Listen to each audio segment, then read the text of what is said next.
We're going to be pulling this entire engine out, and this is exactly what we were scared of after we bought this car. And if we look back, we bought this car completely sight unseen, without ever seeing it in real life, without seeing any damages and seeing what exactly is wrong with this car. We first saw this car and all the damages that it has when we finally took delivery of it, and after inspecting it for a little bit, we've noticed that the chassis legs were bent, and the biggest scare that we had was pulling this entire engine. And just a couple days after we took delivery of this car, we started at the front tearing a lot of damaged parts off, such as the entire bumper, radiators, AC condenser, stuff like that, everything that was damaged in the front.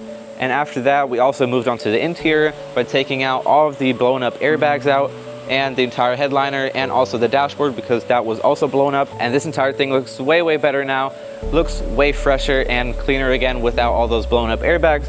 We are missing a couple parts, but that's not the problem. And I'm super excited right now that we're at this moment where we get to pull out this insane 4.4 liter twin turbo V8 out of this car. Even though it was a challenge at first, I really enjoyed this entire journey on the way to even get at this point.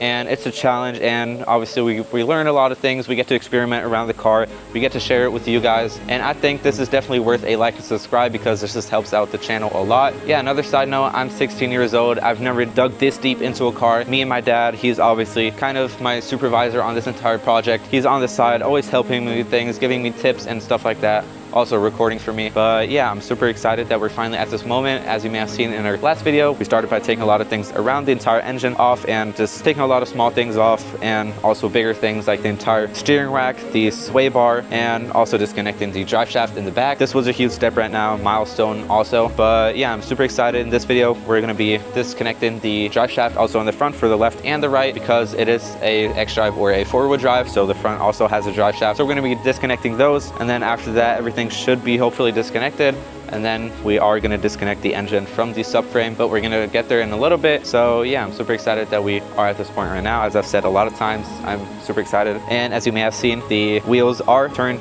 into each other more or less. The one is to the left and one's to the right, because we took the steering rack out in the last video and we just wanted to have some fun. It looks definitely a little bit funky, but yeah, let's get into that video.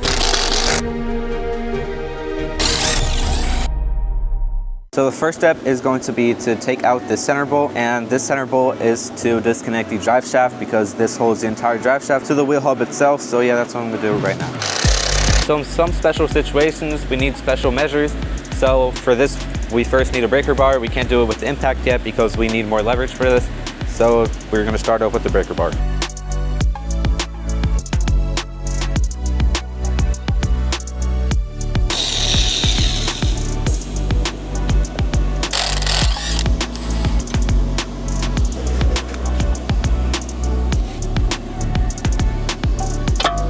And as you just saw, we played around a little bit trying to figure out which arm to take out, but we just noticed that we just have to bend this a little bit to the right, and now we can take it out, which is very good and saves us a lot of time.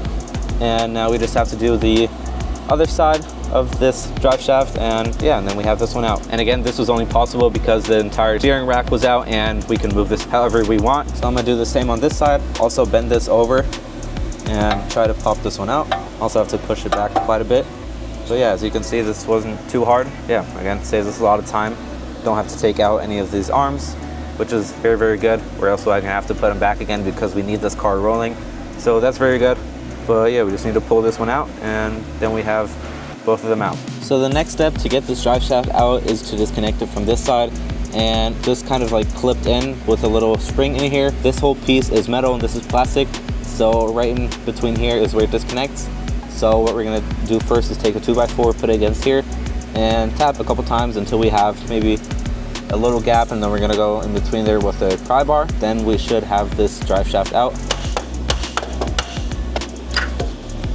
So as you just saw, we got this pulled out, and there's still an entire rod in there which we have to get out, and we only have limited space here. So we're gonna jack this up here, this entire part with the wheel hub, so we can maybe get the shock out of the way, so we have a little bit more room to play with here. And yeah, we're gonna see. And we already also lost a bit of oil, as you probably saw, but that's no problem. We're gonna put a new one in there anyway, so yeah.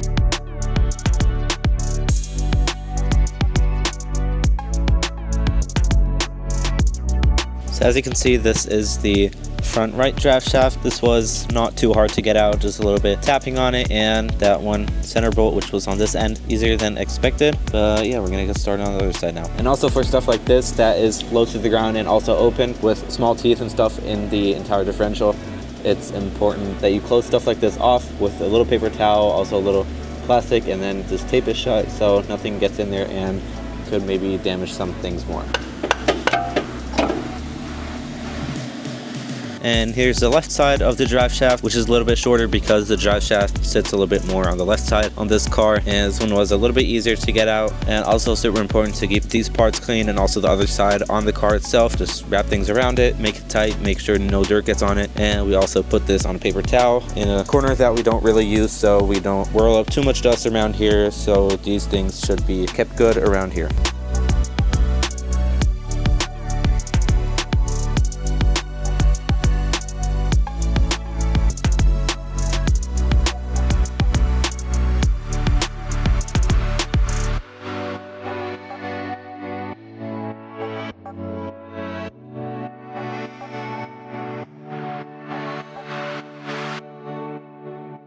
As you can see, we now have the engine lift in here and have 3 straps connected. 2 of these go back against the start of the gearbox, and this one is connected to this holder right here. This should hopefully hold it. Yeah, now I'm gonna go underneath, do the engine mounts in the front here, one on the left and one on the right. Then in the back, all the way at the back of the gearbox, there's a little bracket that holds the entire gearbox, and that's what I'm gonna do next now.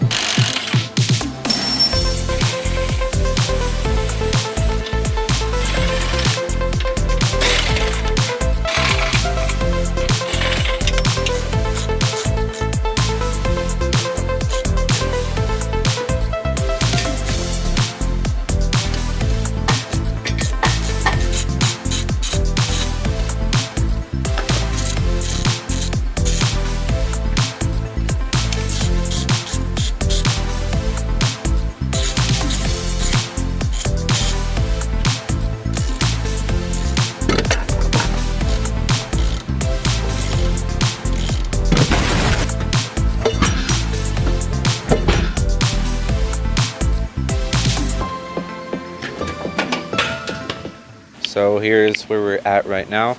We have the engine in the air completely, but we're just double checking to make sure that everything's out of the way. And as you can see, all the way back there, the cap back there is kind of stuck on the subframe. So we're gonna have to move a little bit to the right, but that's no big problem. One thing that did happen, I don't know if it captured on camera, but one of the engine mounts did break up here on this holder, but this was not from the process. We already saw it from the outside that something, I don't really know where it was, but there was a little crack in it, so this was already damaged before, obviously in the crash probably when this thing really got shook up and took a lot of damage. So this piece broke off. You can buy this one new, so this is nothing out of the engine or from a frame or whatever, so this is not a big problem, so we can just switch this one out.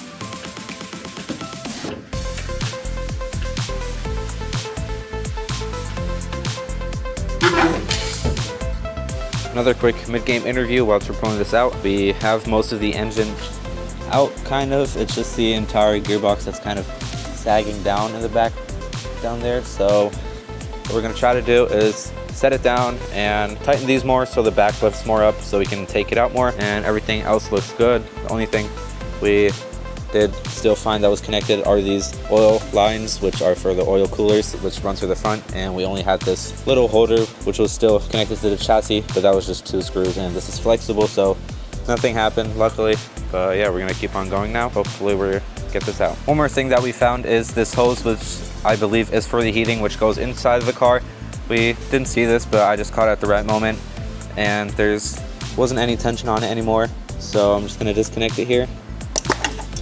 Okay, so maybe there was a bit of tension, because if you take a look here, this is what it's supposed to sit like and not completely stretched out. That's our fault. We didn't quite see that. We luckily got it at the right moment, and now everything should be disconnected.